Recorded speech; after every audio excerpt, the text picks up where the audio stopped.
of ratios would be. So accounting ratios हम देखने जाएंगे. It will be classified into four main types. Actually, in reality, there are many other ratios also, but for our understanding of financial statements, or what we can say interpretation of financial statements, these four ratios are very important. Actual में अगर real life में देखने जाए तो it is not just about the financial management ratios have been calculated. Ratios calculate करने के बहुत सारे और भी reasons हैं. But for our understanding and our study, we are classified into four main categories. Right. Number one is liquidity ratios. Now liquidity ratios में दो category है. These are divided into two main parts. Liquidity ratios क्या दिखाता क्या है, पहले तो ये समझ लेते हैं. What it shows, it shows the enterprise to meet its short-term liabilities or short-term financial obligations. वो कैसे मीट हो सके उसके लिए लिक्विडिटी रेशियोज बना हुआ है. तो उसके अंदर दो तरह के रेशियोज है. एक हम बोलते हैं करंट रेशियो और दूसरा बोलते हैं क्विक रेशियो. इसको लिक्विड रेशियो के नाम से भी जाना जाता है. That we will see. The next is solvency ratios. अभी सॉल्वेंसी रेशियोज क्या होते हैं, ये रेशियोज क्या जज करते हैं, let's understand. Normally solvency ratios की जब हम बात करें तो वो लॉन्ग टर्म फिनेंशियल पोजीशन दिखाते हैं, या लॉन्ग टर्म फिनेंशियल ऑब्लिगेशन कैसे मीट कर सकेगा राइट बिजनेस, वो दिखाने की कोशिश करते हैं. Let me underline. सो ये रेशियोज आपको बताया to meet its long term financial obligations, right. और उसमें चार तरह के रेशियोज निकाले जाते हैं. We will see all this ratios also. First is debt to equity ratio. Second is total asset to debt ratio. Third is proprietary ratio. और चौथा है interest coverage ratio. Right, we are going to study all this four also. The next is activity ratios और turnover ratios जिसको बोलते हैं. ये ratios क्या find करने की कोशिश कर रहे हैं. When we say the activity या turnover, turnover mean sales, right. कोई भी बिजनेस में मेन एक्टिविटी क्या होती है, सेल्स होती है, राइट. या फिर टर्नओवर रेशियोज बोलो, यानी सेल्स, टर्नओवर का मतलब ही सेल्स होता है. सो ये आपको ये समझने की कोशिश करता है कि कितने एफिशिएंटली कंपनी अपना रिसोर्स यूज कर सकता है, यानी how efficiently company is using its own resources, right. और इसमें भी कुछ चार तरह के रेशियोज है जो हम देखेंगे. एक्चुअली इसमें और भी रेशियोज होते हैं, पर यहाँ पे आपको चार तरह के रेशियोज दिए गए हैं. एक है इन्वेंटरी टर्नओवर रेशियो. नेक्स्ट है trade receivable turnover ratio. Third है ट्रेड पेएबल टर्नओवर रेशियो. और चौथा है working capital turnover ratio, right. तो ये हुए दो प्लस चार प्लस चार, यानी 8 और 2 10, 10 रेशियो हुए. और 5 ratio profitability ratio. Actually total कुल मिला के 15 हो गए आपके, राइट. नाउ प्रॉफिटेबिलिटी रेशियोज नाम ही खुद ही बताता है कि what is trying to find out, its profitability, right. कितनी उसकी प्रॉफिटेबिलिटी है बिजनेस की, कितना प्रॉफिटेबल है, इन अदर वर्ड्स बिजनेस. इससे 5 तरह के रेशियोज हम देखेंगे, और हर एक रेशियोज का अलग अलग कनोटेशन है. Number one is gross profit ratio. बाद में आता है ऑपरेटिंग रेशियो. बाद में आता है operating profit ratio. Then comes net profit ratio. And at last आता है रिटर्न ऑन इन्वेस्टमेंट रेशियो, और या फिर रिटर्न ऑन इन्वेस्टमेंट आरओआई बोलते हैं. So this are the four main categories of ratio, और उसमें भी काफी सारी कैटेगरीज करवाई गई है. Now let's understand one by one. हम हर एक रेशियोज को अच्छे से समझेंगे. Let me tell you, ratios में फॉर्मूलाज आएगी, और फॉर्मूलाज बहुत इजी है समझने के लिए.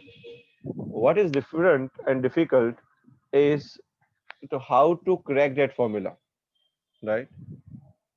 Just hold on, I have a call to attend, just hold on.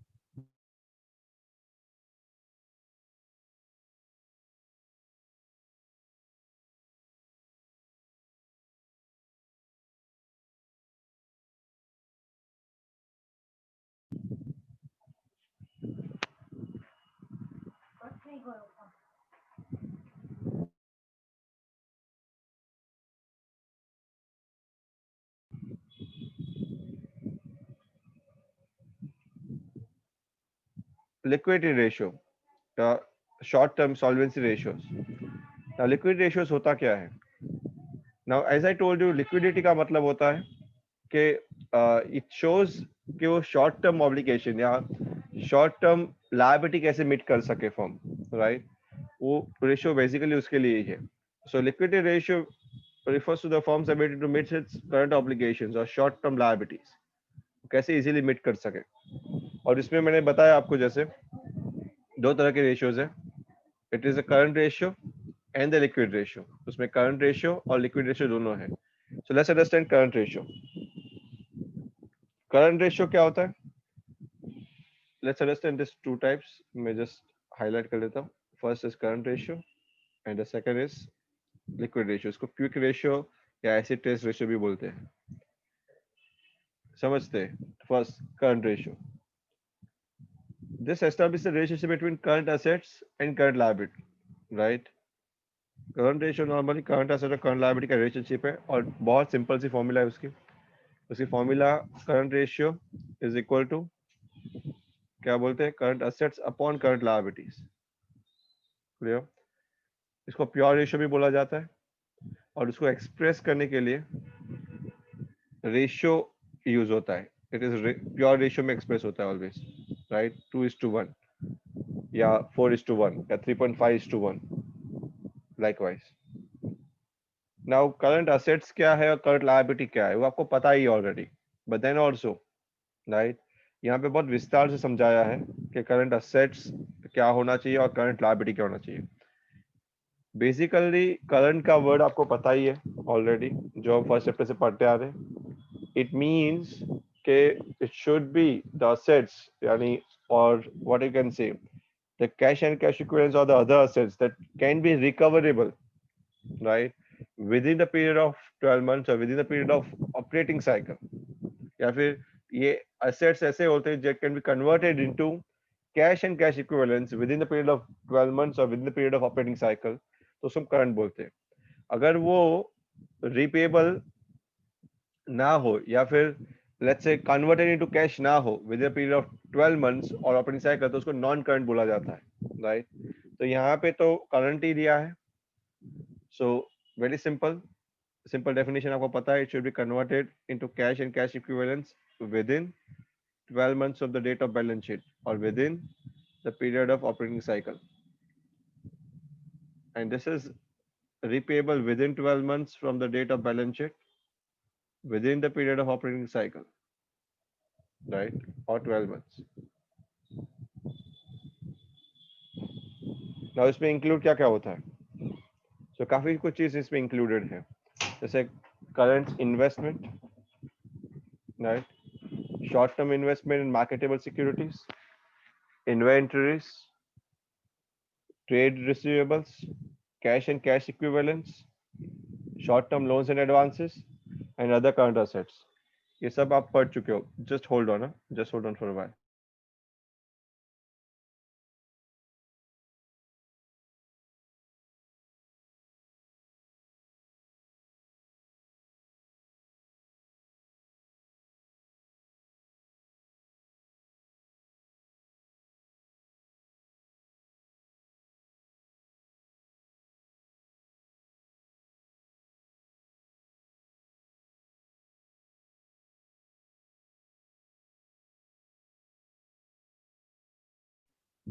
I'm sorry for the interruption.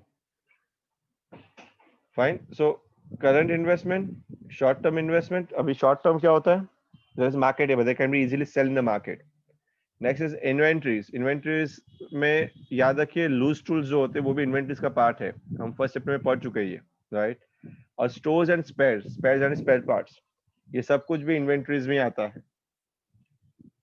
Trade receivables यानी हमको पता है अगर सन्ड्री डेटर्स है और बिल्स रिसीवेबल है वो दोनों आ जाएगा उसके अंदर. कैश एंड कैश इक्विवेलेंट्स की जब मैं बात बोलता हूँ तो उसमें cash in hand, cash at bank, cheque, draft, वो भी सब आ जाएगा. Short term loans and advances, तो उसमें शॉर्ट टर्म के लोन्स एंड एडवांसेस है, यानी अगर आपने within period of 12 months के लिए और within period of operating cycle के लिए दिया है तो वो लोन्स एंड एडवांसेस है. और लास्ट में other current assets, prepaid expense, interest receivable etcetera, right, वो अदर करंट में आएंगे. Now what includes current liability? Current liabilities में नॉर्मली आपको पता है शॉर्ट टर्म बोरोइंग्स जो होते हैं, ट्रेड पेबल्स, उसमें दो चीज आ गया, बिल्स पेबल भी और सैलरी क्रेडिटर्स भी आ गया। अदर करंट लायबिलिटीज में यहाँ पे ये इंपॉर्टेंट है, current मैच्योरिटीज of long term debts, right, interest accrued but not due on borrowings, interest accrued and due on borrowings, ये सब कुछ आपको एकदम क्लिक नहीं होगा, पर आप जैसे जैसे करोगे आपको समझ में आएगा, राइट।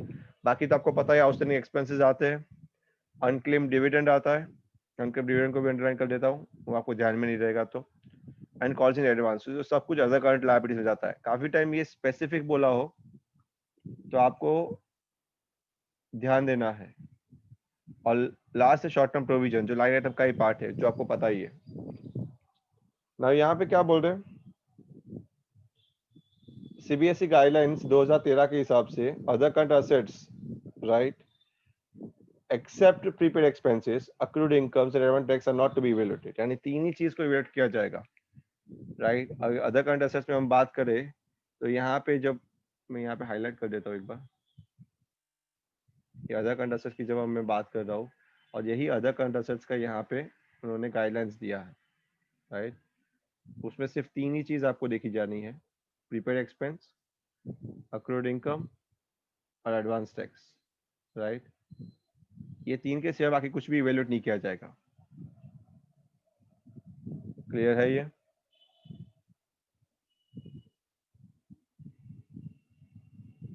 यहाँ तक क्लियर हो रहा है सबको? Yes, sir. Now current liabilities and current assets define कैसे किया गया है, ये डेफिनेशन में वापस नहीं जाऊंगा, रीजन है कि हम ये जा चुके हैं फर्स्ट चैप्टर में, राइट। तो आपको वापस एक बार पढ़ना है। चार पॉइंट होते हैं कोई भी चीज को करंट और नॉन करंट के बीच में। पहले तो with in the period of 12 months, और ऑपरेटिंग साइकिल तो है ही है। It should be primary help for trading, और उसमें कोई अनकंडीशनल राइट नहीं होना चाहिए। ये चार चीज होती है हर एक में, राइट। यहाँ पे एक चीज याद रखनी है, जब हम करंट असेट्स की जब बात बोले तो उसमें प्रोविजन डिडक्ट हो जाना चाहिए, राइट। तो यहाँ पे एक बहुत अच्छी सी नोट दी है, right. So it should be kept in mind that the provision for doubtful debt is deducted from the trade receivables, right? For calculating current ratio to ascertain the realizable value of trade receivables. तो always याद रखिए कि doubtful debts, provision for doubtful debts is deducted from trade receivables. Trade receivables में से ये deduct करने के बाद ही उसको लिखना है, उससे पहले नहीं। ओके यहाँ पे करंट रेशियो में आइडियल रेशियो है, और काफी इंडस्ट्रीज टू इंडस्ट्रीज डिपेंड करते हैं हर एक रेशियो कि कौन सा आइडियल है कौन सा नहीं है। पर नॉर्मली ये सभी बिजनेस के लिए बोला जाता है कि करंट रेशियो में एक आइडियलिटी है। The acceptable current ratio differs from industry to industry, पहले ही बताया है, right, depending upon the risk involve. तो काफी इंडस्ट्री में रिस्क ज्यादा नहीं होता है, तो उसमें करंट रेशियो कम हो तो भी चलेगा। पर जहाँ पे रिस्क प्रॉपर है या फेयर अमाउंट ऑफ रिस्क है, वहाँ पे करंट रेशियो कुछ स्टैंडर्ड एक्सेप्टेबल बोला गया है, राइट। और वो उनके हिसाब से क्या है, they say the generally accepted standard of current ratio is 2:1, 2:1 बताया गया है, right। Now current asset should be twice of the current liability, asset normally twice होना चाहिए, दुगना होना चाहिए current liabilities से। क्लियर है ये?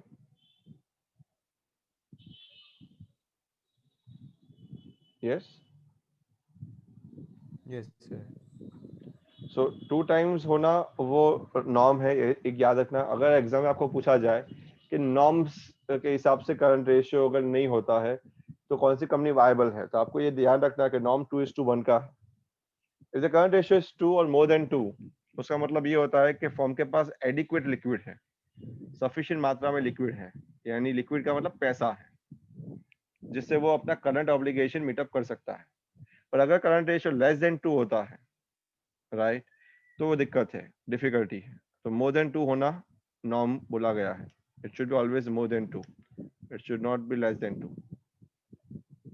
High current ratio means better liquidity position, ये ठीक है।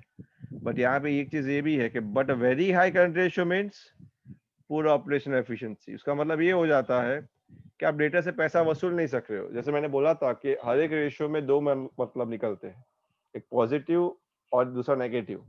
तो जैसे मैं बोलता हूँ कि फॉर एग्जांपल 2:1 का रेशियो है, तो भाई बढ़िया है मैं बोलूँ, पर अगर आपका रेशियो 4:1 हो तो लोग आपको गालियां भी देंगे। उसका मतलब ये होता है कि आप डेटा से पैसा वसूल नहीं सकते क्या, यानी इतना वसूलना बाकी है पैसा आपका। आपके करंट एसेट ज्यादा है ना, लायबिलिटी कम है, तो आप देते जा रहे हो ज्यादा, पैसा वसूल नहीं कर सकते हो। तो बहुत हाई रेशियो भी अच्छी बात नहीं है, right. It should be balance, it should not be too high, it should not be too low, remember this.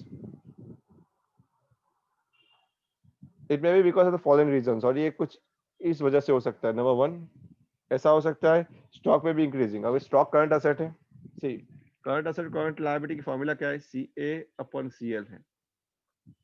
तो सी ए अपॉन सी एल 2:1 हो सके तो ठीक है, पर अगर ये ज्यादा, इससे भी ज्यादा हो जाए, 4:1 हो जाए, उसका मतलब ये भी हो सकता है ना बेटा कि करंट असेट ज्यादा हो रहा है, और ये इसीलिए भी हो रहा है क्योंकि मे बी स्टॉक इंक्रीज हो रहा है, right. May be stock is increasing, और उसका मतलब ये भी बोल सकते हैं कि सेल्स बुरा है उनका।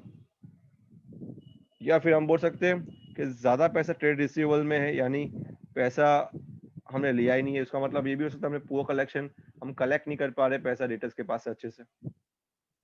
या फिर इसका मतलब ये भी हो सकता है कि कैश एंड बैंक बैलेंस ज्यादा पड़ा है, क्योंकि ये सब करंट असेट्स है। और ये ज्यादा होगा ही ना, ये तीनों चीज ज्यादा होगी तो ही तो आपका रेशियो ज्यादा होगा, राइट। और ये करंट बैलेंस लाइंग आइडल, यानी उसका कोई यूज नहीं कर रहा है कोई उसको, उसका मतलब ये भी हो सकता है पूरा कैश मैनेजमेंट।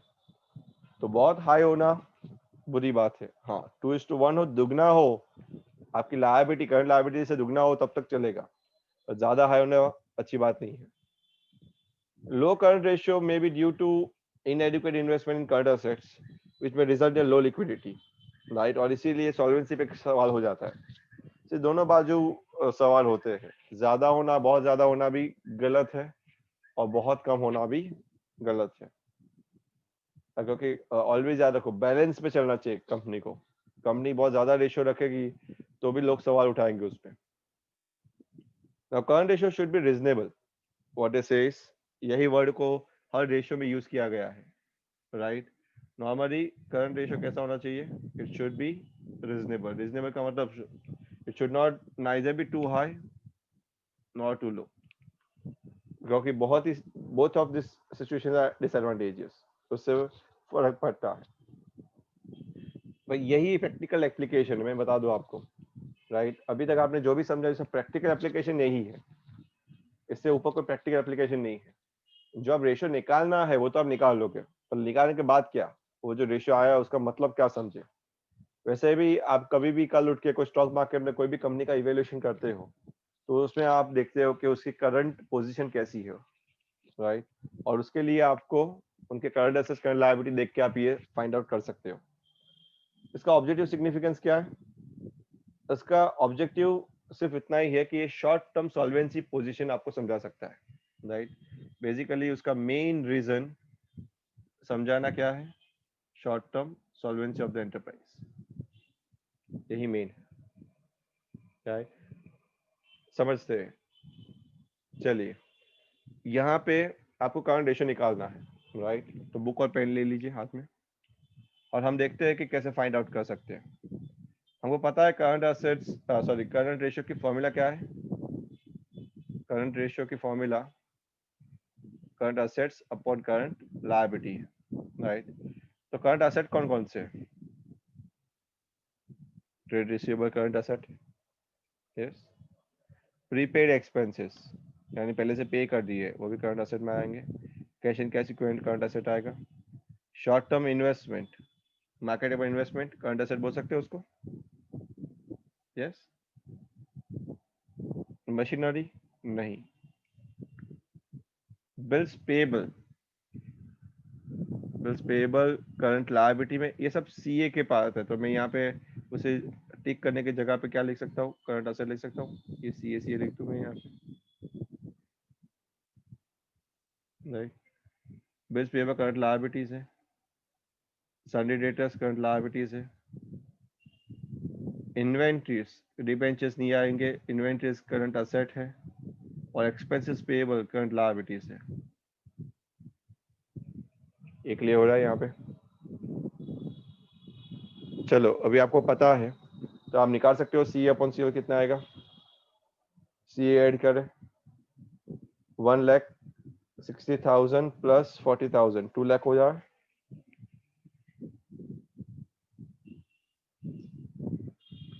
यस,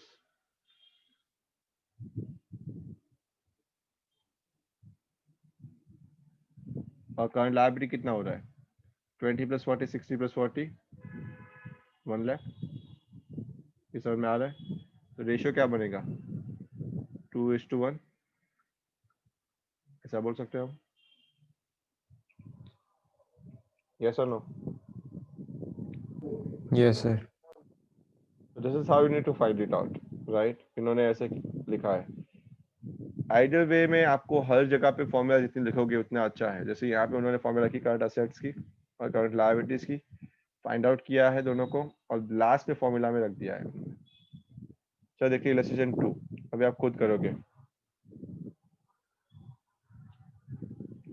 मुझे बताओ, यहाँ पे आपको उल्टा जाना है क्योंकि यहाँ पे कहीं पे करंट दिया नहीं है, राइट? आपको क्या क्या दिया है? आपको दिया है total asset, fix assets, share holders funds, non current liabilities और नॉन करंट इन्वेस्टमेंट। कैसे करेंगे इसको?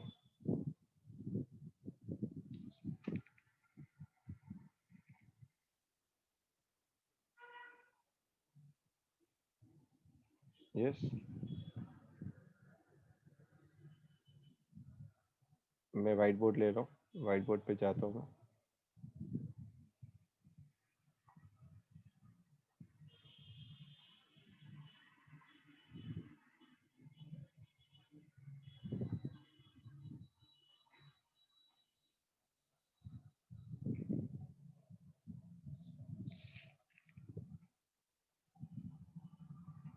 जैसे मैंने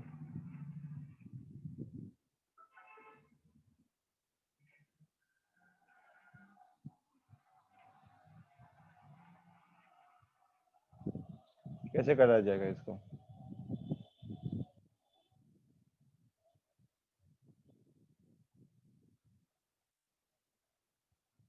आपको पता है असेट्स कौन सी बाजू आते हैं? यहाँ लायबिलिटीज यहाँ पे, राइट? आपको क्या दिया है पता है? पहले मैंने क्या दिया? टोटल असेट दे दिया है, तो टोटल असेट यहाँ पे आ जाएंगे। कितना है? 3 लाख। बाद में क्या दिया? फिक्स एसेट दिया है, तो मैं यहाँ पे फिक्स एसेट लिख सकता हूँ। कितना है? 1,60,000। जो दिया है गिवन है, मैं लिख रहा हूँ पहले। बाद में दिया शेयर होल्डर्स फंड, तो शेयर होल्डर्स फंड यहाँ पे लिख सकते हैं। कितना है? 2 लाख। नॉन करंट लायबिलिटी दी है, नॉन करंट लायबिलिटी यहाँ पे लिखते हैं।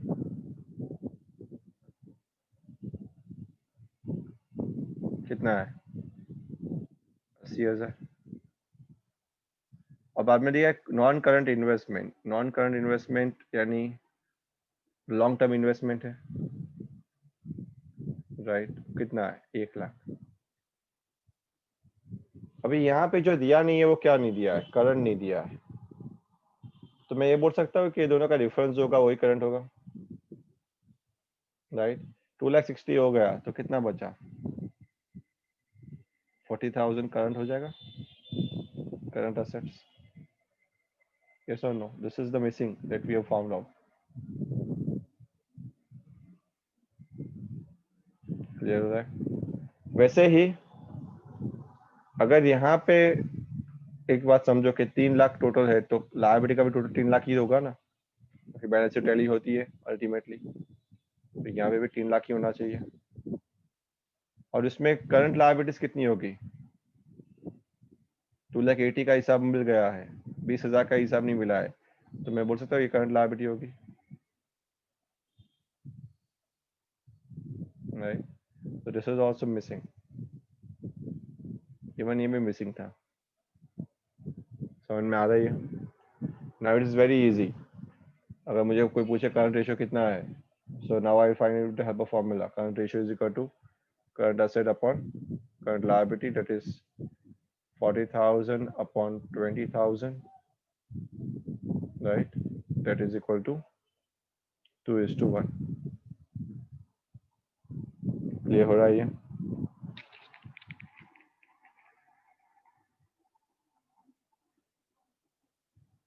Yes Yes, sir. राइट. आपको सिर्फ थिंकिंग की वे चेंज करनी है. इसमें वैरायटी बहुत आएगी, राइट. हर एक सम में कुछ ना कुछ अलग वैरायटी आएगी. आपको समझना है हर एक चीज के टर्म्स और टर्मिनोलॉजी आपको मुंह जबान होनी चाहिए, तो आपको वैरायटी समझ पाओगे, राइट. सभी ना यहाँ पे दिया है करंट असेट्स दिया है आपको 4 लाख, इन्वेंटरीज दिया है आपको 2 लाख, वर्किंग कैपिटल दिया है 2,40,000 और करंट रेशियो फाइंड करना है. ऑलवेज अगर वो समझ में नहीं आता है तो पहले करंट रेशियो की फॉर्मूला लिख दो. Current ratio is equal to, पहले मैं ऑलवेज फॉर्मूला ही लिख देता हूँ, C A current assets upon current liabilities. अभी मुझे करंट असेट्स दिए गए हैं, राइट. कितने हैं? 4 लाख. तो मेरे पास करंट लायबिलिटीज नहीं है. उसकी जगह पे उन्होंने क्या दिया है मुझे? इन्वेंट्रीज दिया है, वर्किंग कैपिटल दिया है, राइट. अभी वर्किंग कैपिटल होता क्या है, पहले तो ये समझ लेते हैं. वर्किंग कैपिटल यानी क्या? अभी ये एक चीज आपको समझनी पड़ेगी. Working capital is equal to current assets. I think आप लास्ट ईयर ये पढ़े हो ना, वर्किंग कैपिटल का फंडा, माइनस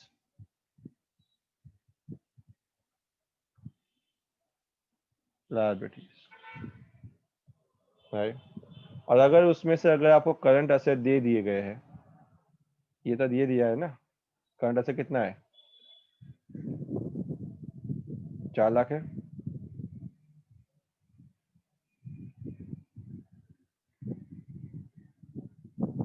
राइट. तो मैं ऐसे बोल सकता हूँ working capital is equal to how much? 4 lakh minus current liabilities C L. Working capital का भी फिगर तो है ही हमारे पास. कितना है वर्किंग कैपिटल? 2,40,000. तो मैं ऐसा बोल सकता हूँ कि C L is equal to 4 lakh minus 2,40,000, that is equal to 1,60,000.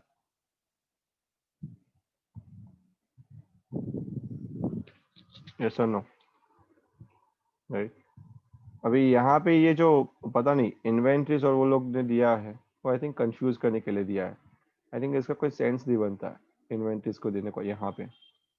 पर वो कोई ज़रूरत भी नहीं है, क्योंकि इन्वेंट्रीज यानी करंट असेट में इंक्लूड हो ही गए. तो एक्चुअली अगर हम देखें कि फॉल्यूम में क्या आएगी, 1,60,000, right. 4 lakh upon 1,60,000, that is equal to, you can say, 40 upon 16. So 4 tens are 40, 4 fours are 16, that is equal to 2.5 upon 1. 2.5 is to 1. Clear हो रहा है ये?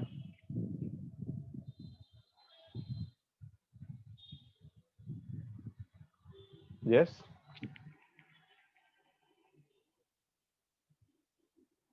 Yes, sir. Okay, I am giving you one more sum, right? Do it by yourself. Let me know if you are getting it or not. Answer. Current asset दिया है 5,25,000, inventories 2 lakh, उसमें loose tool से 75,000, working capital है 2,25,000. चलो fine करो current ratio फटाफट. Give me the answer.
Yes, got the answer.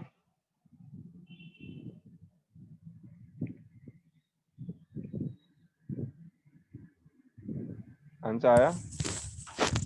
Yes, sir. 7 raised to 4 कितना आ रहा है? 7:4.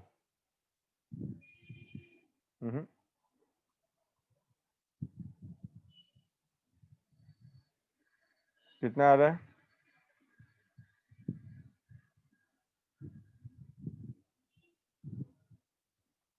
लूज टूल्स को निकाल दो उसमें से. करंट असेट्स में लूज टूल्स नहीं आता. इन्वेंटरीज में जब लूज टूल्स हम लिखते हैं वो करंट असेट्स का पार्ट नहीं होता है, तो लूज टूल्स निकाल दो. ये हिंट दे रहा हूँ मैं आपको, आंसर आ जाएगा. कितना है आयुष आपका?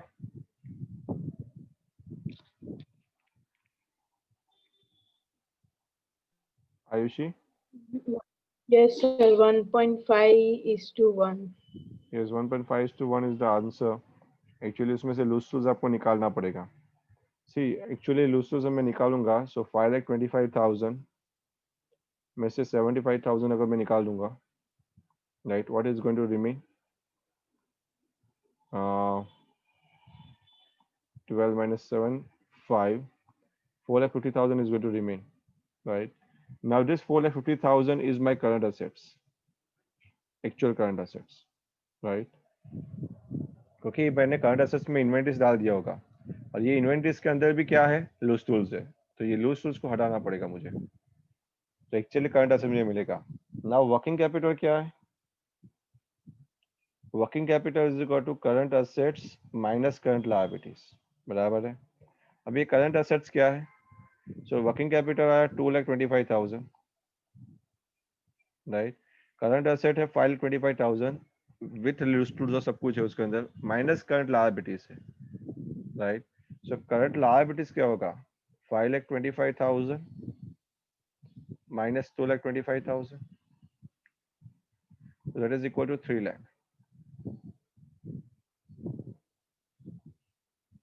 Now you got the current assets, you got the current liabilities, right?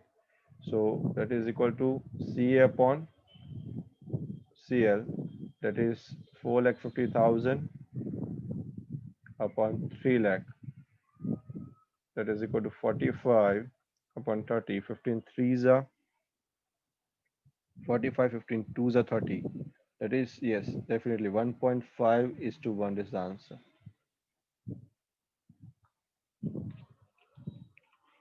Are you getting this?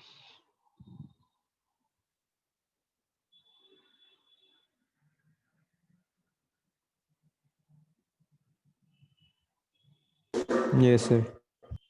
Okay. Okay, fine. Let me give you another one.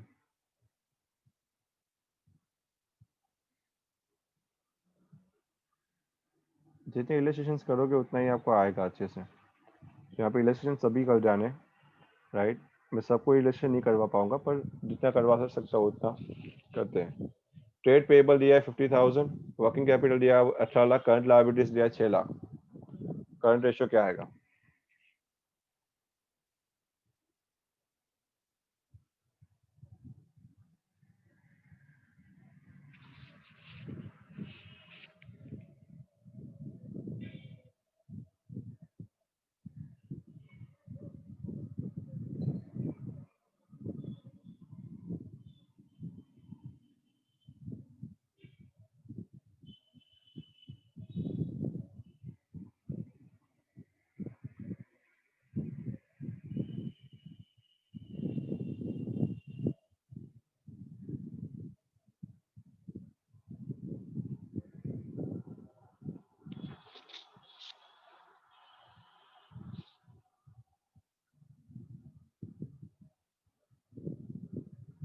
Simple है, यहाँ पे ट्रेड पेबल को कोई देखना ही नहीं है, खाली फोकस दिया है मैंने हिसाब से. तो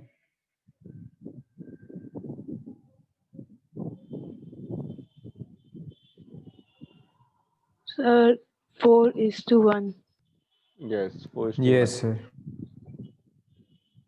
fine, so you are getting it. चलो, और अभी बाकी तो इलस्ट्रेशन आप घर पे करोगे, मैं कोई पेचीदा वाला अगर कोई हो तो मैं ले लेता हूँ।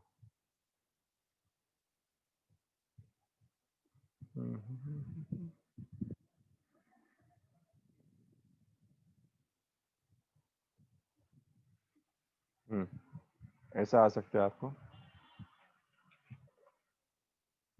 इसमें बहुत सारे रेजिस्ट्रेशन है और बहुत सारी वैरायटी है, राइट। जैसे यहाँ पे एक रजिस्ट्रेशन है, करंट लायबिलिटीज कंपनी की है 1,00,000 एंड करंट रेशियो है 2.5:1, राइट।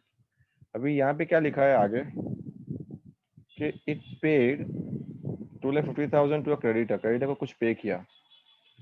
अभी आपको बोला गया है calculate the current ratio after the payment, payment करने के बाद करंट रेशियो क्या होगा। तो ऐसा समझ लो कि अभी करंट रेशियो हमारा है, for example that is current assets upon current liabilities, right. ये हमारी फॉर्मूला है। तो करंट रेशियो 2.5 और करंट असेट हमको पता नहीं है, करंट लायबिलिटीज उन्होंने बोला 1,00,000 है, तो करंट असेट्स मिल जाएगा हमको। So we got a current assets कितना मिलेगा हमको, यस 1 into 2.5 दैट इज मैं बोल सकता 2,50,000, राइट। तो ये मिल गया हमको करंट असेट्स। हमारे पास करंट लायबिलिटीज ऑलरेडी है, कितनी है 1,00,000। नाउ यहाँ पे बोला कि इट पेड 25,000 टू क्रेडिटर। अगर 25,000 क्रेडिटर को देखे तो उसकी एंट्री क्या आएगी, जर्नल एंट्री बोलो, तो मुझे बता सकता है इसकी जर्नल एंट्री क्या आएगी।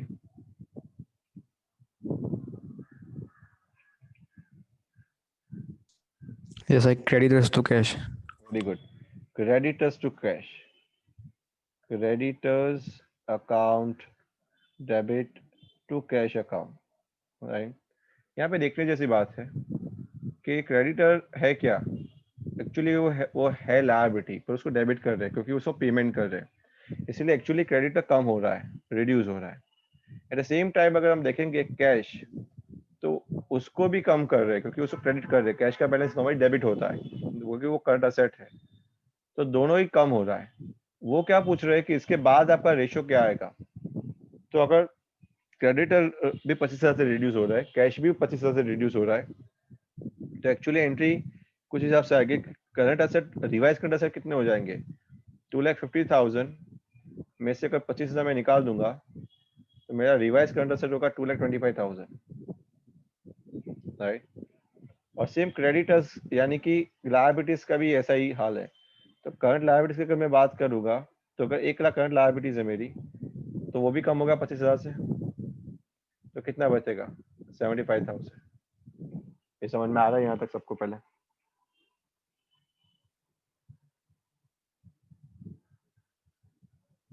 Yes. Yes, sir. So now we need to find it out the ratio of these revised figures. So what will be the ratio, the revised ratio? So current ratio is equal to CA upon CL. That is equal to 2,25,000 upon 75,000. And that is equal to how much? Something around 75. Okay, that is 3:1 only jayega. That is 3:1. This is your answer. So like this there are many illustrations, right? आपको अगर मैं बोलूँ तो illustration क्या तक दिया है, current ratio के बहुत सारे illustrations हैं। मैं यही चाहता हूँ कि आज सिर्फ आप illustration देख जाओ। Illustration 17, 18, 19, 20, 21, ओहो 21 illustrations है आपको, 21 illustrations है, राइट। मैं शेयर कर रहा हूँ आपके साथ बुक को, पहले पूरे इलस्ट्रेशन देख जाओ, उसके बाद आप रेशियो स्टार्ट करना, राइट। और कोई भी समझ में नहीं आता है उसमें से इलस्ट्रेशन, तो आप मुझे पूछ सकते हो, पर आज आप कर ही दो, एक काम को इलस्ट्रेशन कर ही दो एक बार बुक्स में, राइट। और समझ में नहीं आता है तो आप मुझे पूछना है, ये बाद में लिक्विड रेशियो चालू हो जाता है, यहाँ तक है। from till the page number 4.15, right? Okay, सभी just a minute. सभी इलस्ट्रेशन करवाना डिफिकल्ट है. हाँ, आप जितने बोलोगे उतने इलस्ट्रेशन में करवा दूंगा यहाँ पे, बट आप ट्राई करो अभी घर पे इलस्ट्रेशन. पहले देखे बिना करो और उसके बाद देखने के बाद करो. समझ में आ रहा है? सो आज मैं असाइनमेंट में सिर्फ इतना ही लिख रहा हूँ, from 1 to 15 illustrations. Is it clear? Yes, sir. So complete those illustrations and then I'm going to give you the work tomorrow. Fine, that's it for today, beta. Tomorrow we'll meet again, right? Maybe with economics. Tomorrow तो I think दृष्टि और आस्था दोनों आ जाएंगे ना?